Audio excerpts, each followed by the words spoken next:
बहुत बहुत मुबारक हो आपको बेटा। अल्लाह आपको खुश रखे बहन। कारी, तुम्हें बेटे की शादी मुबारक हो। आपको भी मुबारक हो सकत।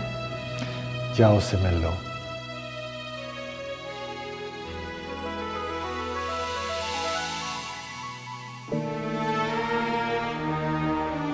अच्छा यार पीर वक्त, इजाजत दें। तुम्हारा एक बार फिर बहुत बहुत शुक्रिया। इसकी हिफाजत अब तुम्हारी जिम्मेदारी है। शुक्रिया की क्या बात है, आप पे जान भी कुर्बान है।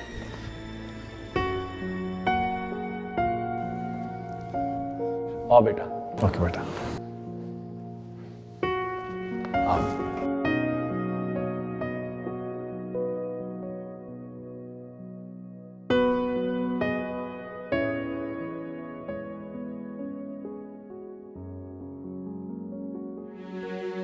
तुम्हारा बड़ा हिसाब निकलता था मेरी तरफ।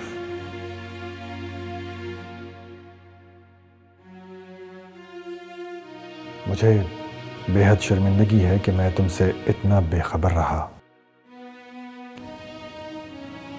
मेरी शफकत, मेरे साए, मेरी मोहब्बत, मेरी दौलत, तुम हर चीज से महरूम रही।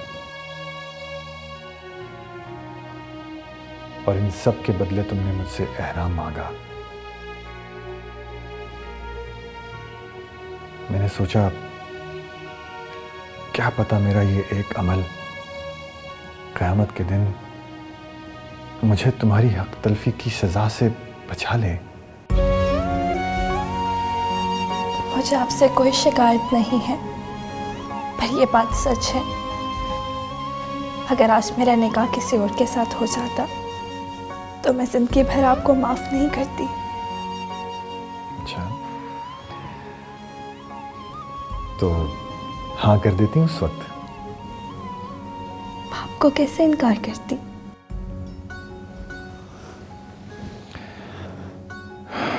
मगर तुम्हारा ये मजबूर बाप अब भी तुम्हें अपनी बेटी और पीर एहराम की बीवी नहीं कह सकता। आज मैं इतनी खुश हूँ कि ये राज पूरी जिंदगी अपने दिल में रखने को तैयार हूँ। देखो बेटा, एक मजबूर बाप की बेटी होते हुए मुलाजमा बनना आसान है। एक बेटी ये कुर्बानी आसानी से दे सकती है, लेकिन एक साहिब हैसियत और एहराम जैसे शख्स की बीवी होते हुए मुलाजमा बन जाना बहुत मुश्किल काम है। एक बीवी के लिए ये कुर्बानी देना इतना आसान नहीं है। आप भी तो एक साहिब हैसियत शख्स हैं, पर अम्मा मुलाजमा बन के रह ही रही है ना। मोहब्बत सब करवा लेती है, बस ये डुगडुगी बचने की देर होती है, फिर इंसान वैसा ही तमाशा करने पे मजबूर हो जाता है जैसा मोहब्बत चाहे।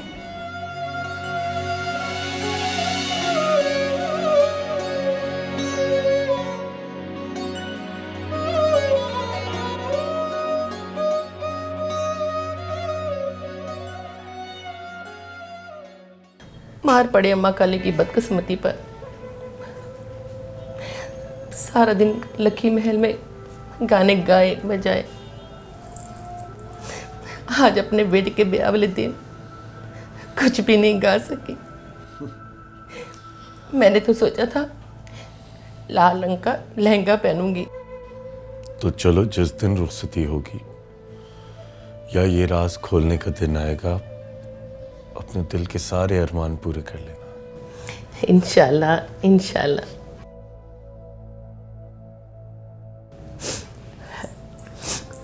वैसे छोटे सरकार, आपने गुड्डी बीबी को आसरा देकर अच्छा नहीं किया। गुड्डी को मैंने कोई आसरा नहीं दिया। ये गलत फहमी है जो सबको हो गई है। अब गलत फहमी हो या बीमारी, इन दोनों का कोई ना कोई तो इलाज होगा ना। मेरी इस लकी महल में 2 औलादें हैं, अगर एक खुश है तो दूसरी नाखुश, तो माँ तो फिर भी नाखुश हुई ना। मेरी माने तो उसे किसी दूसरे तरीके से समझा दें, राज भी रह जाए और उसका दिल भी ना टूटे। दिल अगर गलत जगह लग जाए तो उसे टूट ही जाना होता है।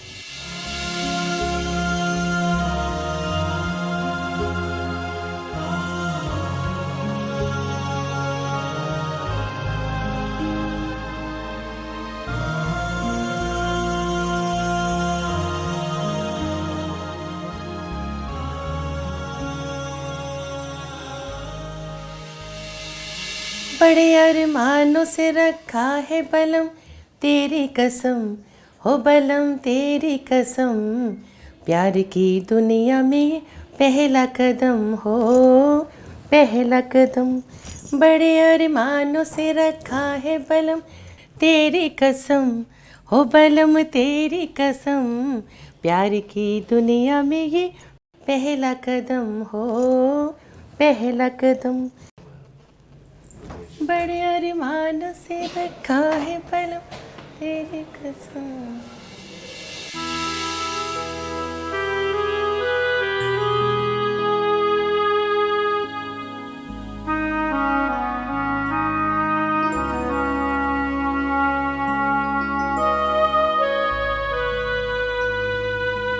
तुमने सोचा होगा मैं मर जाऊंगा, है ना? मुझे क्या पता था कि ये जहर हम दोनों को जिंदगी दे जाएगा। मैंने अब्बा जी से वादा किया है कि ये राज राज ही रहेगा। हम दोनों लखी महल की छत के नीचे सरकार और मुलाजमा होंगे। असल में तुम सरकार और मैं मुलाजिम बन जाऊंगा। मैं ऐसा सोच भी नहीं सकती। मैं तो सोच सकता हूं ना। हाथ छोड़े मेरा।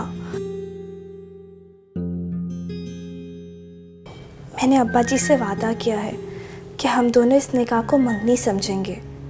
वादा तुमने किया है, पूरा भी तुम ही करोगी। मैं तो अपनी बीवी को मंगेतर नहीं समझूंगा।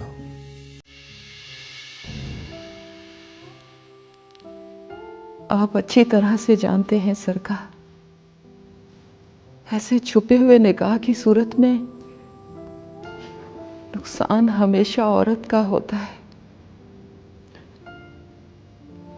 तुम भी अच्छी तरह जानती हो कि मेरे पास इसके अलावा और कोई चारा नहीं था।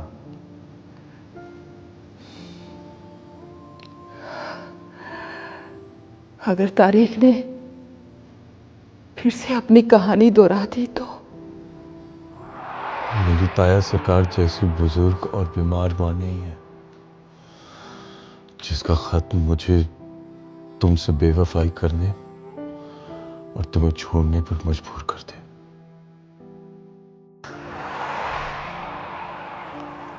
कल तक जो राज बन के रह जाना था, आज एक नाकाबिले फरामोश हकीकत बन गया है, जिसे हर हाल में एक ना एक दिन जाहिर होना ही है। मुझे नहीं पता कब, मगर जिस दिन ताया सरकार ने मुझे इजाजत दी उसी दिन मैं पूरी दुनिया के सामने तुम्हें अपनी बीवी कबूल कर लूंगा। सब कहने की बातें हैं बड़े सरकार, ये हकीकत तूफान बन के लखी महल में आएगी। मैं, आप, छोटे सरकार और नूरा फिरोज सब शर्मिंदगी की धूल में अट जाएंगे। मैं तो मुंह छुपा के चली जाऊंगी, मगर आप, छोटे सरकार, नूरा फिरोज। नहीं नहीं नहीं मलका, नहीं। इस बार तुम कुर्बानी नहीं दोगी। तुम क्यों जाओ कहीं मुंह छुपा के? कभी कभी बड़े भी बच्चों से बहुत कुछ सीख लेते हैं। मैंने एहराम से अपनी मोहब्बत को एहतराम देना सीख लिया है। जब सही वक्त आएगा तो कुदरत इन दोनों राजों से खुद ही पर्दा उठा देगी। और इस बार जो तूफान आएगा उसका मुकाबला हम दोनों साथ खड़े होकर करेंगे। अल्लाह पे भरोसा रखो। और मेरा ख्याल है कि अब तुम लोगों को वापस चले जाना चाहिए। फजर से पहले पहले पहुंच जाओ तो बेहतर है।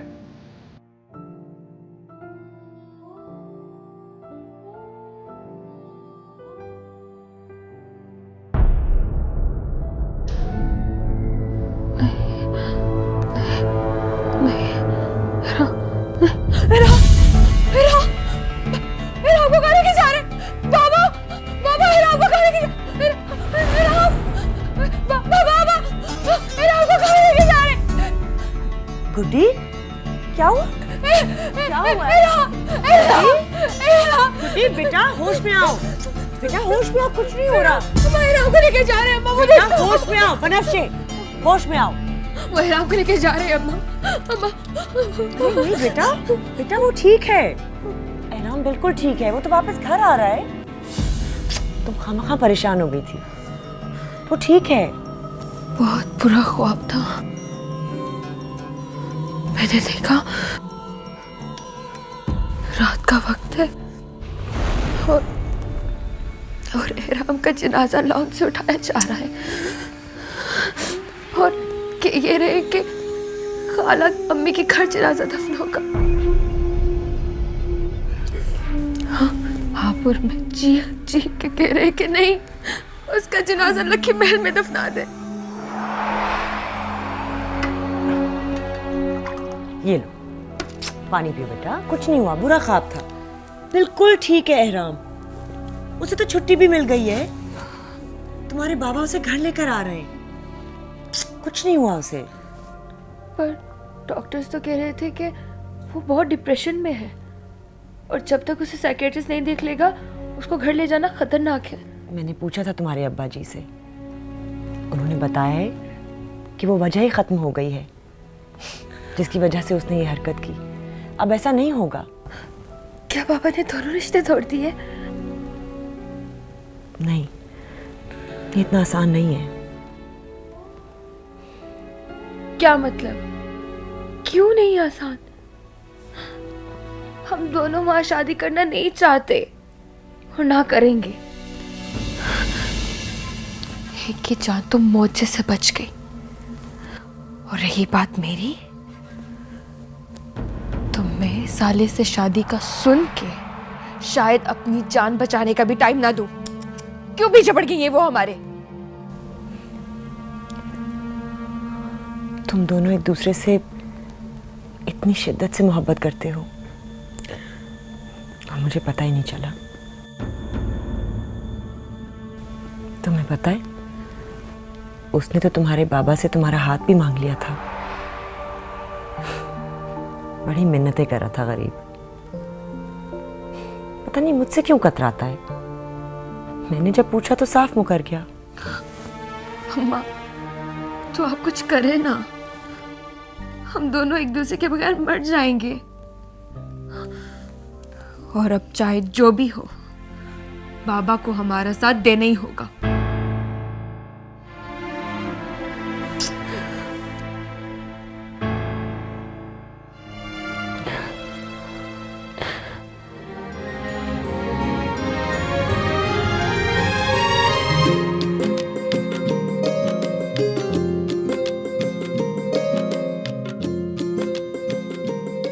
जब से बलम घर आए जियारा मचल मचल जाए। जब से बलम घर आए जियारा मचल मचल जाए।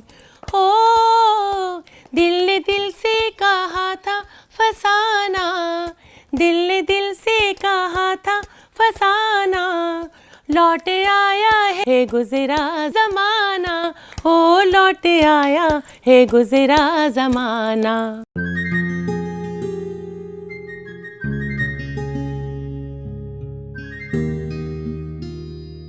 खुशियाँ साथ साथ लाए जियारा मचल मचल जाए। जब से बलम घर आए जियारा मचल मचल जाए। जब से बलम घर आए जियारा मचल मचल जाए। माशाल्लाह, शुक्र है। कैसी तबीयत है अब तुम्हारी? बेहतर हूँ। डॉक्टर क्या कह रहा था साईं? जब से बलम घर आए जियारा मचल मचल जाए। लाके आँखों में दिल में बिठाऊं, लाके आँखों में दिल में बिठाऊं, मुस्कुरा के सितारे लुटाऊं, हो मुस्कुरा के सितारे लुटाऊं। आशा झूम झूम जाए जियारा मचल मचल जाए। जब से बलम घर आए जियारा मचल मचल जाए। जब से बलम घर आए जियारा मचल मचल जाए। आओ ना, अंदर चलो।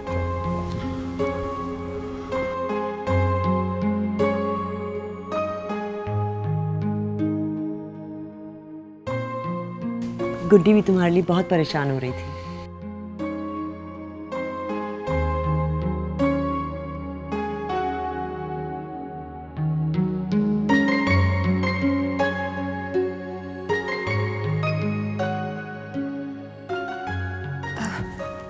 अब कैसी तबीयत है राम? ठीक हूँ। तुम कैसी हो? मैं तो ठीक हूँ, मुझे क्या होना है? अच्छा बस, इसे बातों में मत लगाओ, इसे आराम करने की जरूरत है। चलो तुम अपने कमरे में चलो।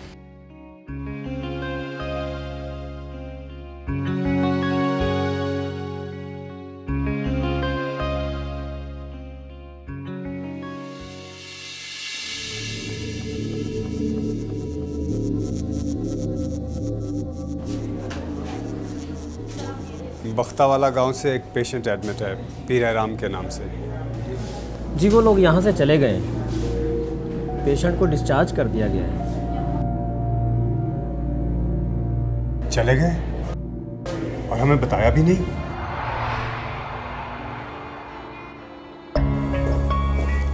आनंद फानन ठीक भी हो गया। कल तक तो डॉक्टर मिलने नहीं दे रहा था, पता नहीं क्या खिचड़ी पकड़ी है लोगों के बीच में। खिचड़ी कैसी? देख तो रही थी आप, ताया सरकार की बेटी की कैसी हालत हो रही थी उसके लिए। इस बार तुम्हारे ताया सरकार की बीवी की तरह उसकी बेटी खुशकिस्मत नहीं होगी। अपना पिया हुआ जहर का घूंट जो हल्क कड़वा करता है ना, उसे औलाद की उम्मीदें शरीनी बख्शती हैं। शहरबानों ने जो मेरा मंगेतर छीन के मेरे साथ किया ना, वो मैं अपनी बेटी के साथ किसी भी सूरत में नहीं होने दूंगी। इस बार हमारी बोई हुई फसल हम ही काटेंगे, शहरबानों नहीं। चलो लकी महल चलो।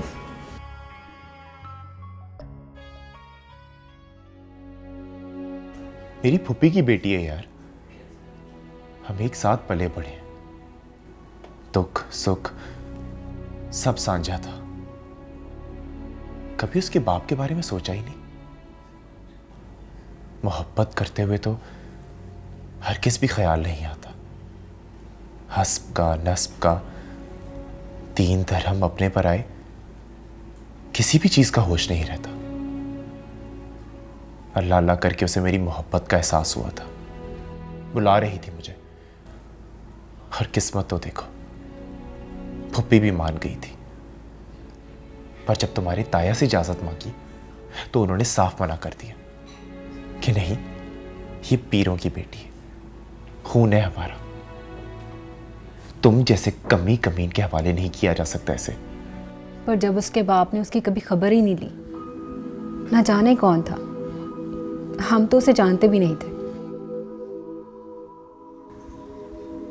ताया सरकार को चाहिए था कि अल्लाह का नाम लेके तुम्हें हाँ कर देते। तुम पीरों को अपना खोया हुआ खून भी अजीज है, और हमारा खून तुम लोगों के नजदीक कोई अहमियत नहीं रखता। कुछ लोगों के हिस्से में गुस्सा आता है, कुछ के हिस्से में प्यार। तेरे हिस्से में इसका गुस्सा आया है राबेल।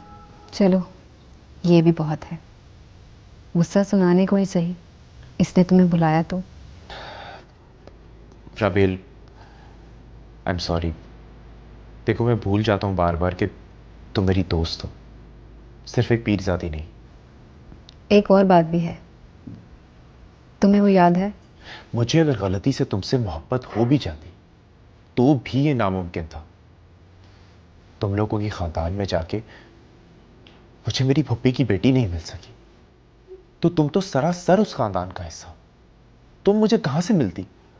दोनों तरफ एक दूसरे के लिए एक जितनी ही कशिश हो तो इंसान मिलके ही दम लेता है। वो मुझे बुला रही थी, तुम खुद गवाह हो, फिर भी मुझे नहीं मिल सकी। यही तो फर्क है उसमें और मुझ में। वो तुम्हें बुला रही थी और मैं खुद चलकर तुम तक आ जाती। हम दोनों पहले शादी करते, फिर दुनिया को बताते। देखो राबेल, तुम खुद को मेरी ख्वाहिश और जुस्तजू में प्लीज ज़ाया मत करो।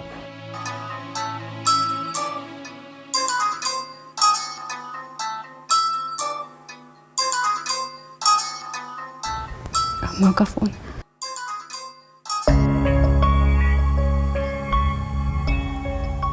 हेलो अम्मा। राबेल कहाँ हो? मैं वो इधर ही हूँ। हाँ, उधर ही रहना, और यहाँ चिड़िया सारा खेत चुग जाएगी। तुम्हें पता है यहाँ क्या चल रहा है? क्या चल रहा है अम्मा? राबेल तुम्हारा मंगेतर हाथों से जा रहा है। शहरबानो ले उड़ेगी उसे बनफ्शे के लिए। मुझे उसकी परवाह नहीं है, लेती है तो ले उड़े। अम्मा मुझे उसमें कोई दिलचस्पी नहीं है। बकवास बंद करो। दिलचस्पी नहीं है तो दिलचस्पी पैदा करो। कल वापस आओ। एहराम की तबीयत ठीक नहीं है, लकी महल में जाके रहो उसकी तीमारदारी के लिए। क्यों? क्या हुआ है उसे? उसने खुद से कुछ मेडिसिन खा ली थी, उसका रिएक्शन हो गया था, हॉस्पिटल में दाखिल रहा है। इस वक्त उसको तुम्हारी जरूरत है राबेल। मैं कहाँ से आ सकती हूँ अम्मा? मेरी क्लासेस चल रही हैं। भाड़ में जाए तुम्हारी क्लासेस। यहाँ मुस्तकबिल दांव पर लगाए और तुम्हें कुछ एहसास ही नहीं है। अम्मा वो मेरा मुस्तकबिल नहीं है। मैं किस तरह आपको बताऊं कि मैं उसे अपना मंगेतर नहीं मानती। कोई माने ना माने, लेकिन मैं यही मानती हूँ, और ये सब कुछ होके रहेगा। गाड़ी भिजवा रही हूँ, 2 दिन के लिए सही आ जाओ, ना कि कोई गुंजाइश नहीं है। अम्मा मैं नहीं आऊंगी। अम्मा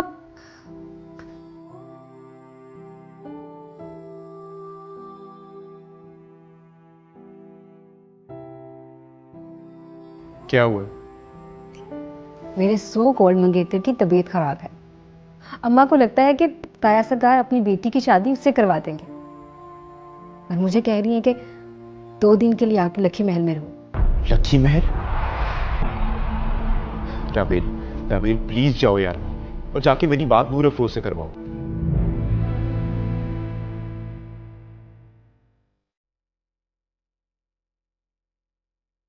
वाकई जिसे मुझसे मोहब्बत ही नहीं, उसे मेरे मंगेतर के पास जाने से गैरत क्यों महसूस होगी? ना मुझसे रिश्ता, ना मुझसे मोहब्बत, फिर क्यों उसे बुरा लगेगा मुझे एहराम के पास भेजना? तुम ऐसे क्या देख रही हो मुझे? मेरी जगह अगर नूर अफरोज होती तो तुम उसे भी यही कहते। तुम्हारी जगह अगर नूर अफरोज होती तो गम ही क्या था? कब का उड़ा के ले गया होता उसे, बल्कि अब तक तो शादी करके घर छोड़ आया होता। हो सकता है कि नूर अफरोज को तुमसे मोहब्बत ही ना हो। उसने खुद कहा है और तुम्हारे सामने कहा है। तुमने खुद मेरी उससे फोन पे बात करवाई है। क्या पता उसने किसी और के लिए मोहब्बत की बात की हो और तुमने अपने लिए समझ ली। अधूरी बातों के मतलब अक्सर बदल जाया करते हैं। वो अच्छी तरह जानती थी कि मैं अपनी मोहब्बत के बारे में पूछ रहा था, और मेरी मोहब्बत सामने होते हुए वो भला क्यों किसी और की मोहब्बत झोली में भरने लगी? अच्छा ये बताओ कि तुम कल जा रही हो ना लकी महल? नहीं।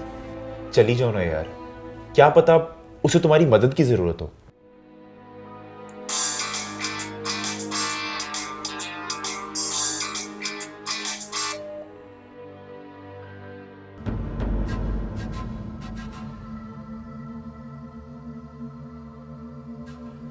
ओ यार फोन उठा भी ले, बूढ़े बाप से नाराज होकर क्या करेगा भाई तू?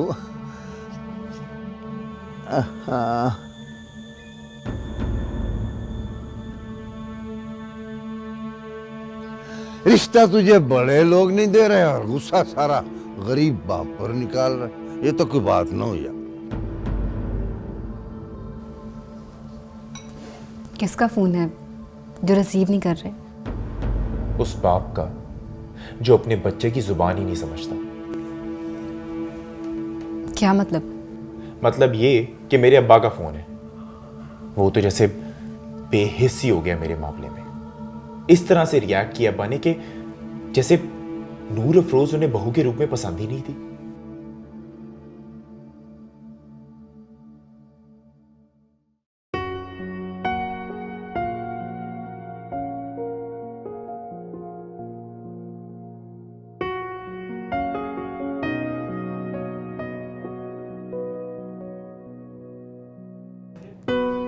छोटे सरकार, चले अब उठ जाए, कुछ फल खा लें।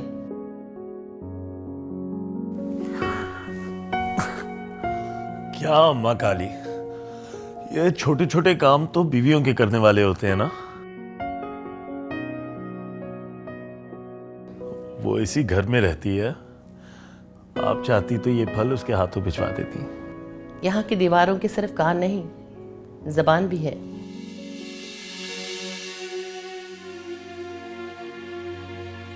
चाहे दीवारें बोलें या सुने, मोहब्बत करने वाले किसी से डरते नहीं। बड़े सरकार आपसे वादा ले चुके हैं कि आपको मुनासिब वक्त तक अपने होंठ सीने होंगे।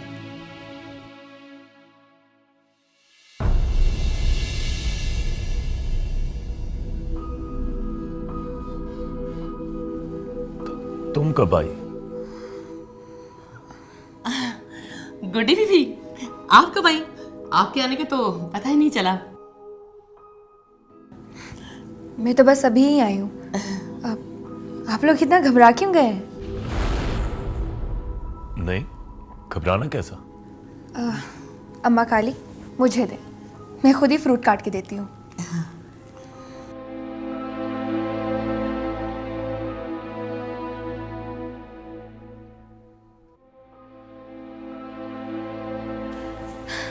अब कैसी तबीयत है? अच्छा। वैसे सबको डरा ही दिया था आपने। कभी ऐसी हरकत की नहीं किसी ने लकी महल में।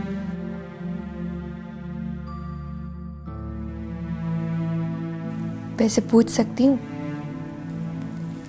आप अपनी जान किसके लिए दे रहे थे?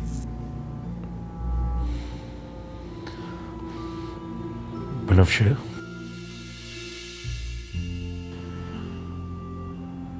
मैंने तुम्हारा नाम नहीं लिया, मैंने सिर्फ तुम्हें मुखातिब किया है। मुझे नहीं पता कब, किस वक्त और मेरे किस अमल से तुम्हें यह तासुर मिला कि मैं तुम्हें इन्वॉल्व हो गया, पर मुझ पे अब जरूरी हो गया है कि मैं तुमसे इस बात की तरदीद कर दूं। बनफ्शे, मुझे तुमसे बिल्कुल भी मोहब्बत नहीं है।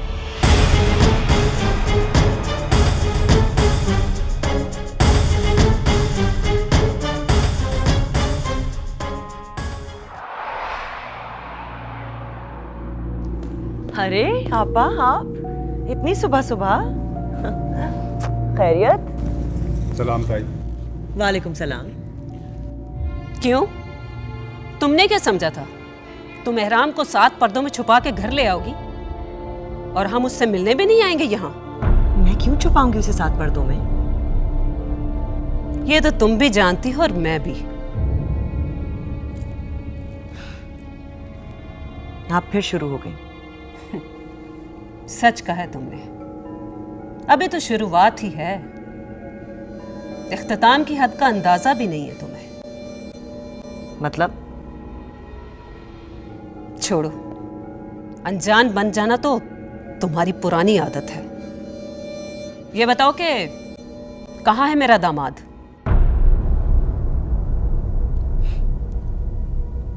ऊपर है, अपने कमरे में। वो आराम कर रहा है।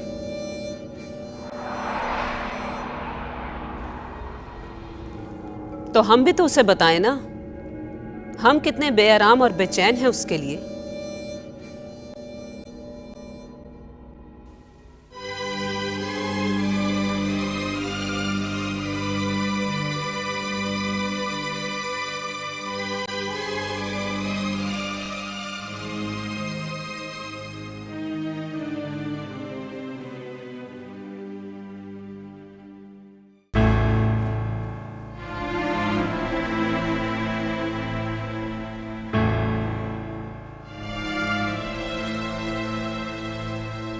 मैंने कभी भी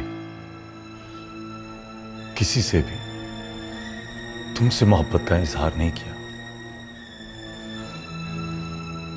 तुम मेरे लिए सिर्फ एक कजन हो जो मेरे सामने बड़ी हुई है, जिसके मैंने एक बड़े कजन की तरह लाड उठाए हैं। पर आपने खुद कहा था कि आपको जश्न वाले दिन मोहब्बत हुई थी। हुई थी, मगर तुमसे नहीं। आप बाबा से उनकी बेटी का हाथ मांग रहे थे। ओ गॉड, वो तुम नहीं हो। वो एक नजर का धोखा था। वो तुम नहीं हो, कोई और है। पर बाबा की बेटी तो मैं हूं। सारे खानदान की लड़कियां ताए सरकार की बेटियां बनी हुई हैं। वो कोई और है। कौन है वो?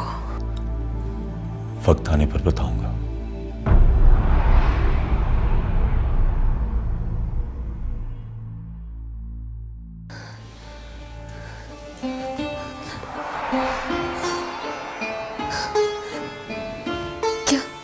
क्या आपको मुझसे बिल्कुल भी मोहब्बत नहीं?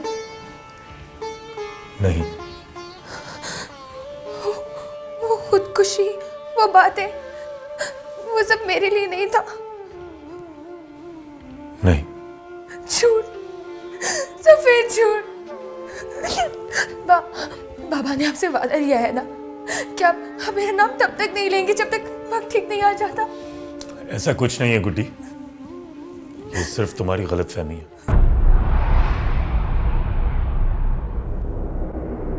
अब आप चुप करके मेरी बात सुने। बाबा ने आपसे जो भी वादा लिया मुझे उसकी कोई परवाह नहीं। दादी ने मेरी मंगनी पिछले साले से की है, मुझे उसकी भी परवाह नहीं। मुझे अगर किसी की परवाह है तो सिर्फ अपने दिल की है, जो आपकी मोहब्बत में फंस चुका है। आप बेशक मुझसे दस्तबरदार हो जाए, लेकिन मैं कभी भी आपसे दस्तबरदार नहीं हो सकती। लगता है गलत वक्त पर आ गए हम लोग।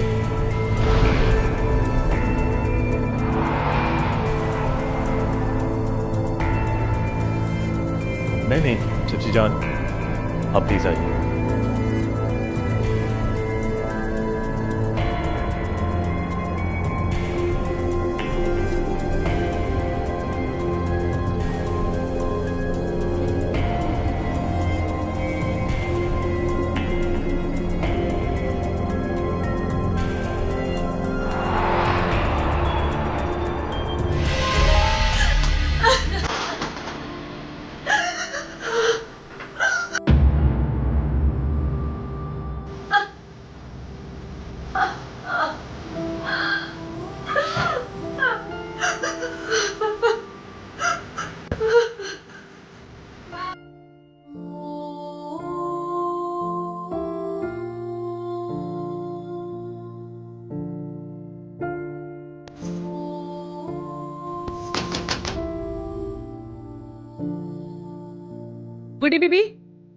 बूढ़ी बीबी दरवाजा खोलिए।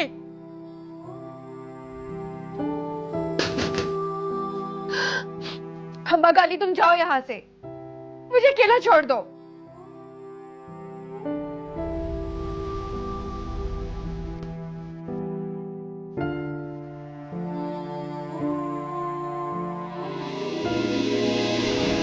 अब कैसी तबीयत है तुम्हारी? ठीक हूं। हमें तो किसी ने इत्तला ही नहीं दी कि तुम्हें हॉस्पिटल से छुट्टी मिल गई है। तुम्हारे लिए तो हम कभी गैर थे ही नहीं ना। फिर क्या हुआ? हमारी नफरत में जहर के घूंट भरने लगे तुम।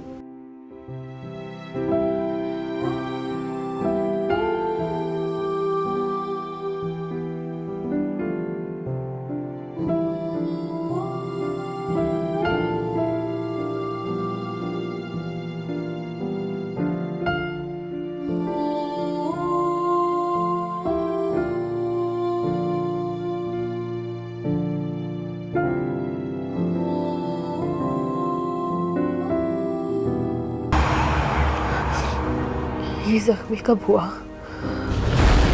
उस वक्त जब तुम एहराम से इजहार मोहब्बत कर रही थी। हैरत की बात है, तुम्हारी उंगली कट गई और उसने देखा तक नहीं। लेकिन मैंने देख लिया, जिस मर्द को मोहब्बत ना हो उसके सामने आंसू बहाओ या खून, उसे कोई फर्क नहीं पड़ता। अब देखो ना, मेरी नजर के इशारे में तुम्हारी उंगली उस वक्त से है जब से मैं आया हूं। आप यहाँ क्या कर रहे हैं? इजहार करने आया हूं अपने दिल की बात का। सुना है लखी महल में बगावत का मौसम है,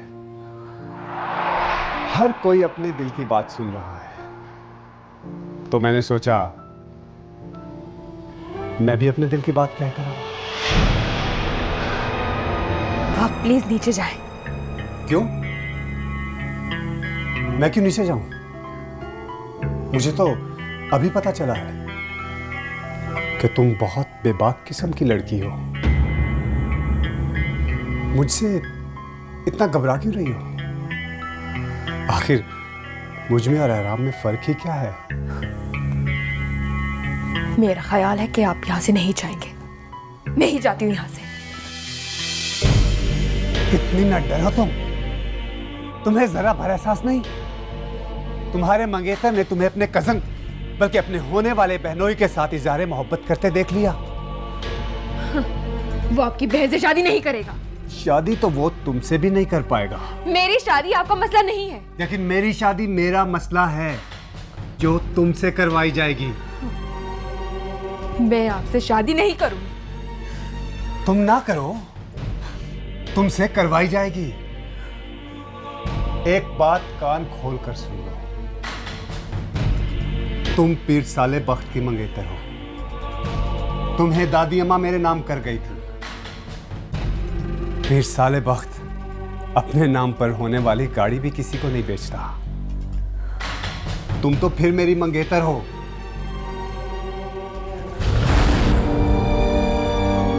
तुम्हारे और एहराम के खून से लखी महल को लाल कर दूंगा। दिल में वही उतरता है जो आंखों के सामने होता है। आंख ओझल पहाड़ ओझल। अम्मा, खुदा को माने, आप ये मुझे किस किस्म की तरगीब दे रही हैं? आप खुद ही तो कह रही हैं कि बनफ्शे और एहराम के बीच में कुछ चल रहा है, तो ऐसी सूरत में मैं कैसे आ जाऊं बीच में? बीच में तुम नहीं, वो आई है। एहराम तुम्हारा है। अम्मा, मैं तो कहती हूँ कि जैसा हो रहा है उसे होने दें, बल्कि साले भाई से कहें कि बीच में से हट जाए। आप उसके लिए खानदान में कोई दूसरी लड़की देख लें। और वैसे भी दादी अम्मा की पुरानी बातें याद रखने का ये ज़माना नहीं है अब। बकवास बंद कर बेगैरत। हमने तुम्हारे लिए क्या करना है और अपने लिए क्या करना है सोच चुके हैं हम। मैं तुम्हें कल लेने के लिए आ रहा हूं, तैयारी करो। मैं नहीं आ सकती साले भाई, मेरा आखिरी सेमेस्टर चल रहा है। कुछ दिन देख के फिर आऊंगी मैं। तुम्हारा मंगेतर बीमार पड़ा है। ऐसा क्या हो गया उसे कि वो हॉस्पिटल पहुंच गया है? उसने खुद से कोई दवा खा ली थी, उसी का रिएक्शन हो गया था उसे। खैर, आना तो है तुम्हें, चाहे एक दिन के लिए क्यों नहीं। तुम तैयारी करो, मैं लेने के लिए आ रहा हूं। साले भाई,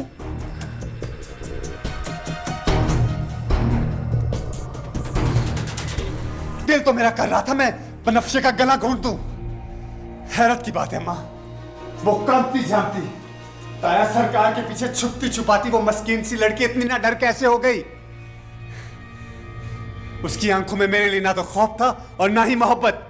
जो भी था उस एहराम के लिए था। आपको नहीं पता माँ, आज के दिन मैंने अपने आप को कितना बेबस महसूस किया।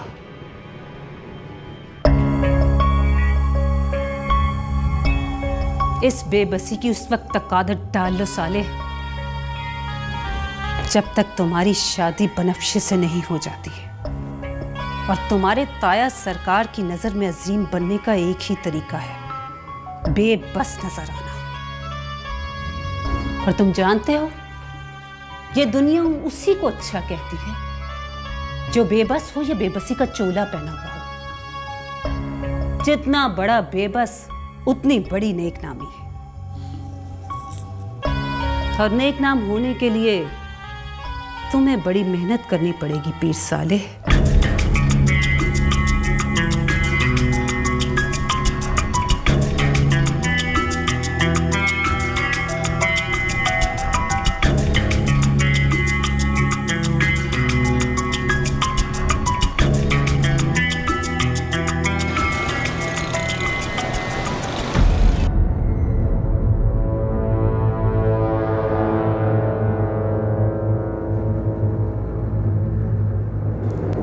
मैं अपने हक से दस्तबरदार नहीं हो सकता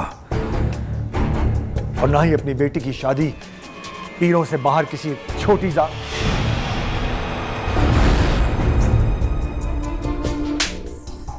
तू राज खोलेगा मेरा? तेरी हाँ में हाँ मिलाने का ये मतलब है? जाओ, जो जी में आए कर गुजरो। मैं नूर अफरोज को जमीन में गड्ढा खोद कर दफना दूंगा, लेकिन तुम्हें नहीं दूंगा।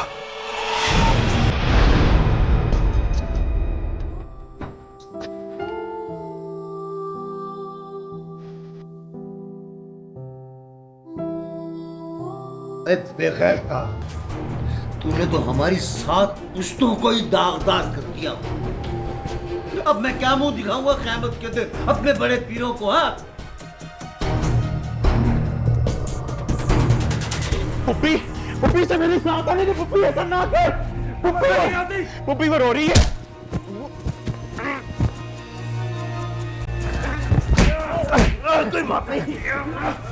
अरे तुम पीरों की इज्जत है, सिर्फ हमारी कोई इज्जत नहीं। मैं कह रहा हूँ छोड़ो मुझे। अरे मैं लाल भेजता सी बुरी दी पे। अरे कहां से तुम लोगों की दुआएं कबूल होती हैं? यह लड़का आज के बाद इस शहर में नजर ना आए। मैं नूर अफरोज को लेके जाऊंगा। छोड़ो।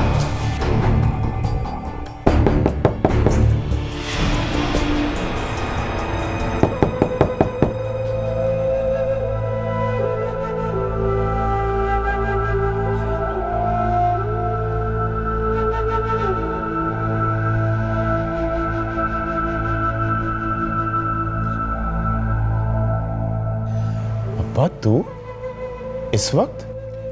फोन तो उठाता नहीं, क्या कमरे में भी नहीं बुलाएगा? कैसी बातें कर रहे हैं अब्बा? चला अंदर आ।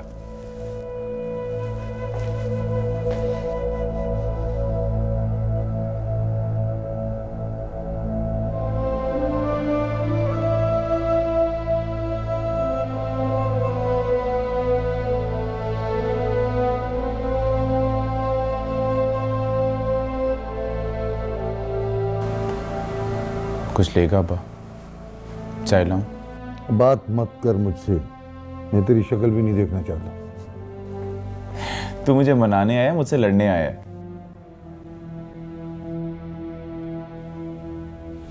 देखने आया हूं मैं तुझे।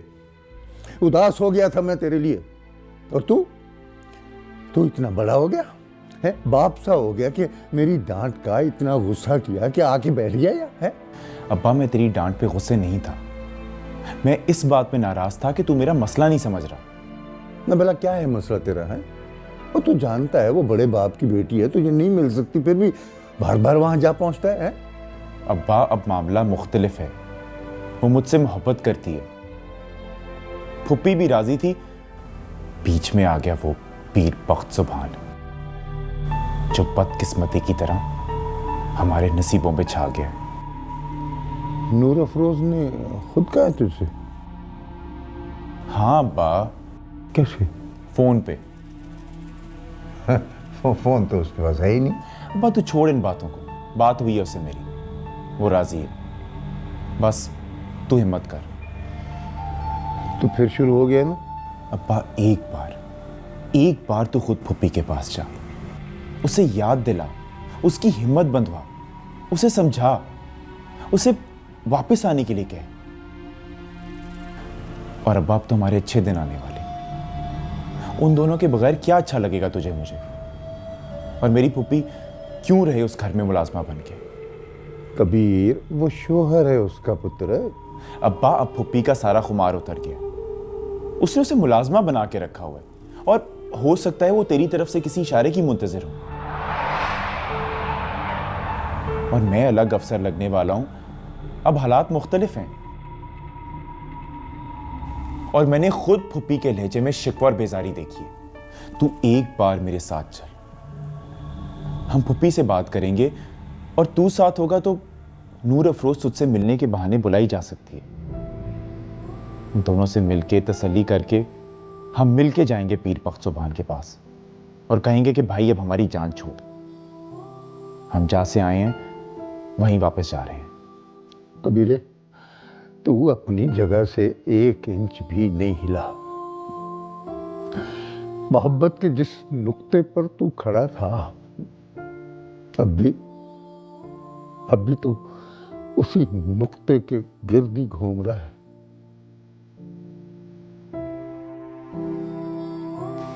मोहब्बत है ही दायरे का सफर अब्बा,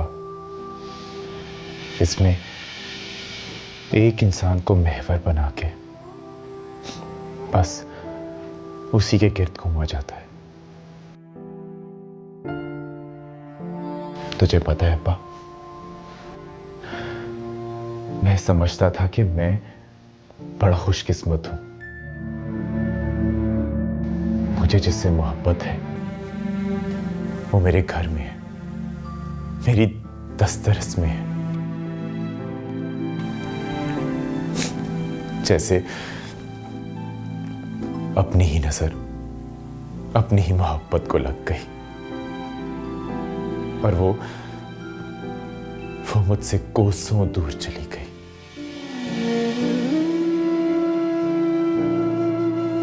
इतनी आसान हमारी नूर अफरोज, उतनी ही मुश्किल नूर अफरोज बख्त सुभान बन गई।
कहाँ जा रहा भाई? भाई जाना तो लक्ष्मी महल है, पर रास्ते में बड़े सरकार को मज़ार पर उतरना है। हमारे पीरो मुर्शिद हैं, सलाम किए बगैर भला कहाँ आगे जा सकते हैं? कबीरे, तुझे पता है हम बहुत गरीब लोग थे। गांव वाले कुरान पढ़ाने के भला पैसे थोड़ी देते हैं, कभी कभार खाना दे दिया करते थे एक वक्त का।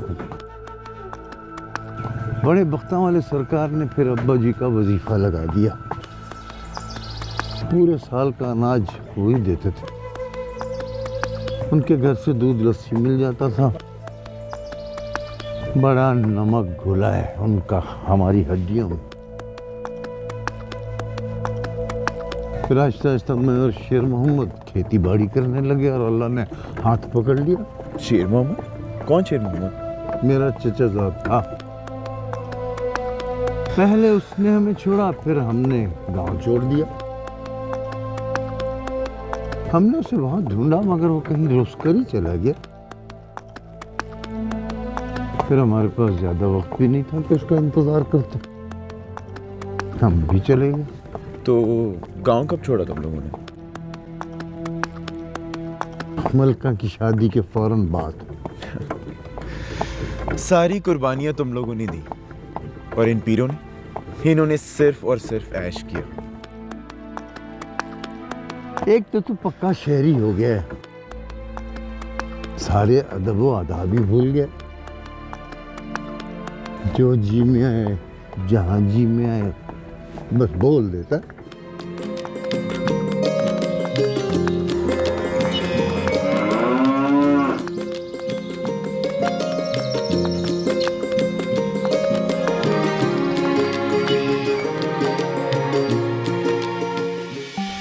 ये बहना का भी रवैया अजीब था।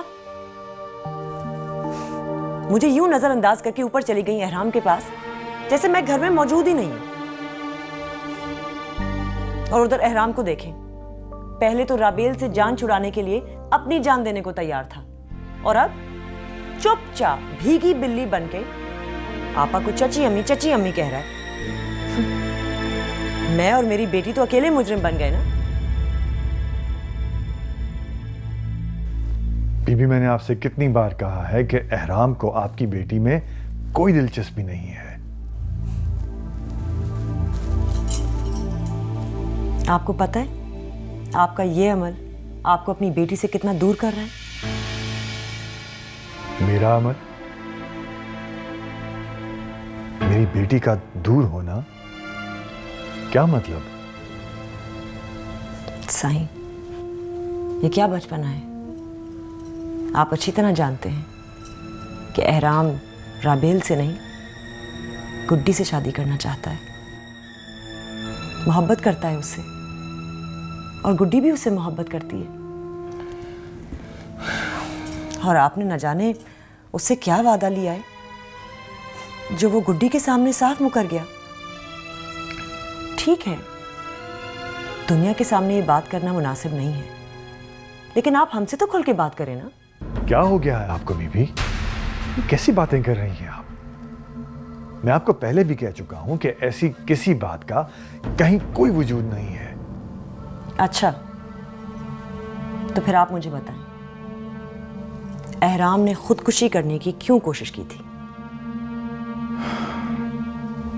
उसकी वजह कम से कम गुड्डी नहीं थी। उसकी वजह गुड्डी ही है,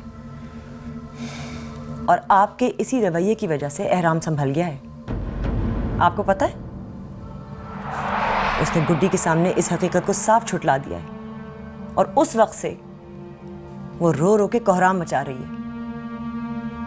आपको नजर नहीं आता आपकी बेटी कमरे से बाहर नहीं निकलती, खाने की मेज पर नहीं आती?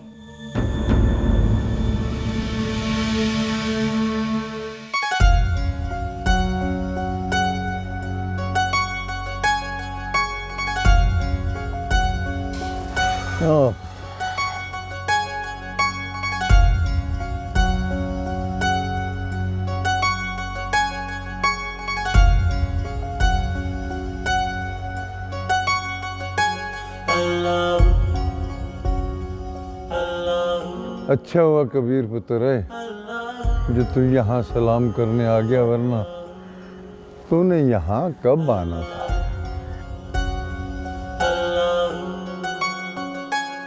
हाँ, ये तकदीर ही है जो तुझे, मुझे, नूर अफरोज और मलका को अपनी असल की तरफ खींच ही लाई। यार कबीर, मैं मर जाऊं ना तो मुझे यहाँ अपने वतन में ही दफना देना।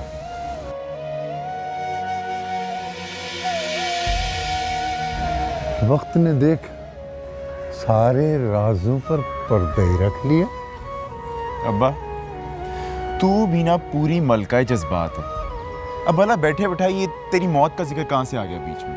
अब पुत्र, मौत को तो हर लम्हे याद करते ही रहना चाहिए। वो कहते हैं ना, इंसान वहीं लौट कर जाता है जहाँ उसका खमीर होता है। हाँ हाँ, चल चल।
चल पुत्र, बाबा जी से चल के दुआ लेते हैं।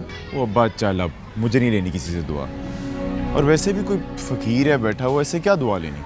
ना ना पुत्र, ये तो दुनिया छोड़ के बैठने वाले लोग हैं। इन्हीं के दर से तो दुनिया मिलती है। इन्हें दुनिया की जरूरत न होती, इसीलिए हम जैसों को बांटते फिरते हैं। चल चल आज।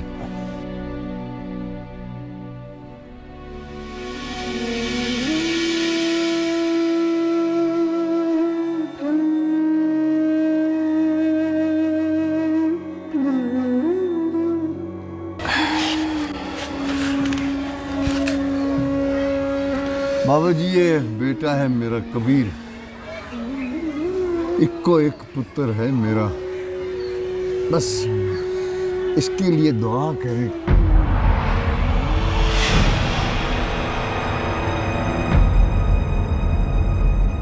शेर मोहम्मद,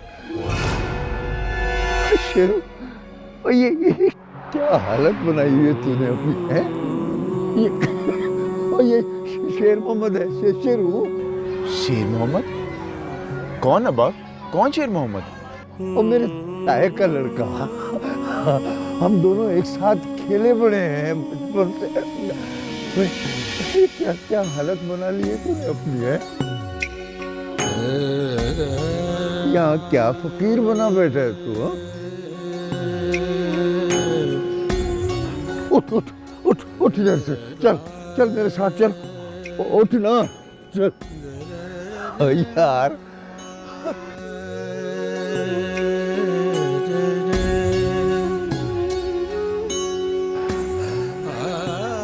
कहाँ चला गया था तू, है? कितना ढूंढा हमने तुझे। अब्बा तुझे इतना याद करता था, पता है? ये बेटा है, बेटा मेरा कबीर। कबीरा याद है?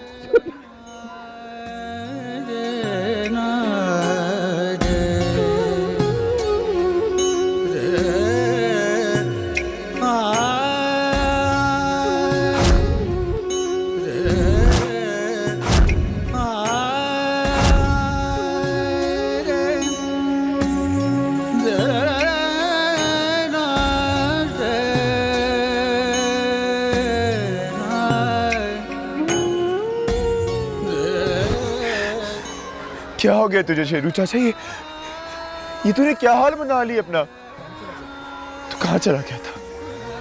कहाँ गया था तू? चल चला।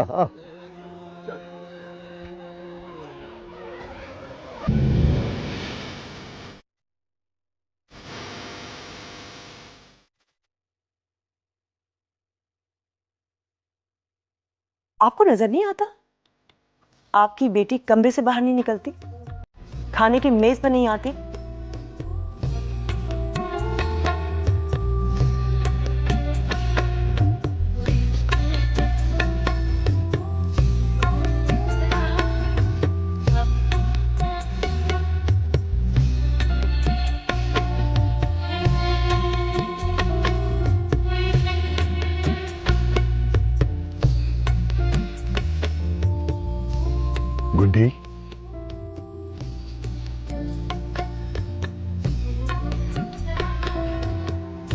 गुड्डी,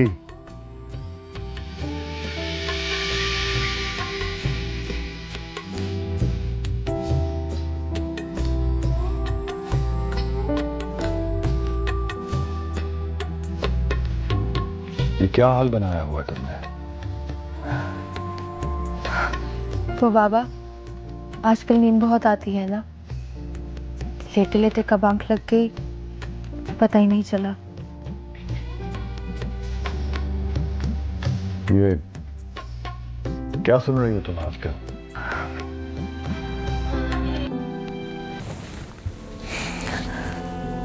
बाबा, आपको पता है, जब आप सुनते थे तो मुझे हंसी आ जाती थी,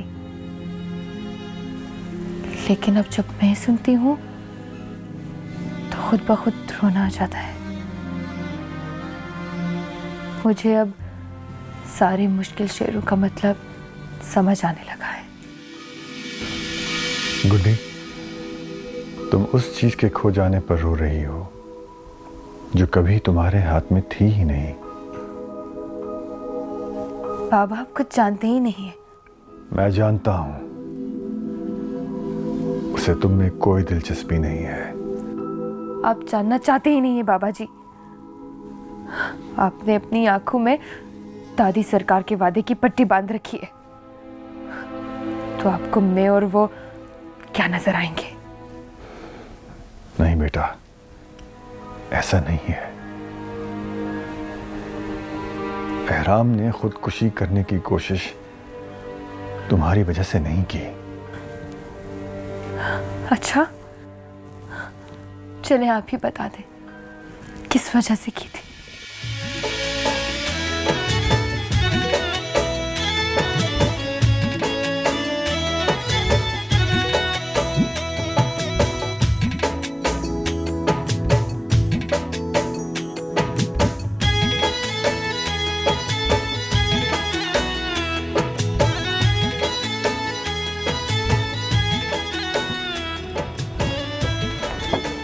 आजा, आराम से।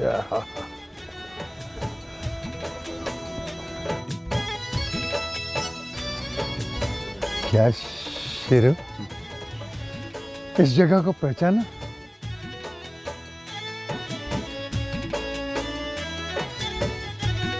चला, बड़े सरकार से मिलते हैं। गुड्डी, वो सिर्फ राबेल से शादी नहीं करना चाहता था। तुम्हें उसे कोई दिलचस्पी नहीं है। बाबा, राबेल आपी पढ़ी लिखी उनकी जोड़ की है। आपने उनसे पूछा नहीं उनको रिजेक्ट करने की वजह क्या है? बस वो उसे नहीं पसंद, और तुम भी अपनी पसंदीदगी की बात दिमाग से निकाल दो। अच्छा, तो चले ठीक है, जाके पूछें आप उनसे कि उनके आमद वाले दिन जश्न में उनने खानदान की किस लड़की को पसंद किया था। शायद आपको सब पता है, मगर आप सिर्फ हम दोनों को अपनी अपनी बातों से हटाने की कोशिश में लगे हुए हैं। बाबा, बाबा, मैं नहीं जानती क्या ठीक है क्या गलत। मेरा दिमाग मुकम्मल तौर पर मेरे दिल के कंट्रोल में है, और मेरा दिल कहता है कि हम दोनों एक दूसरे के लिए बने। ये बात राबेल आपी को भी पता है, और राबेल आपी को एहराम में किसी भी किस्म की दिलचस्पी नहीं है। बाबा जी प्लीज, अगर मुझे साले से कोई शख्स बचा सकता है तो वो एहराम है। अगर मेरा रिश्ता एहराम से हो जाता है तो नुकसान सिर्फ साले का होगा।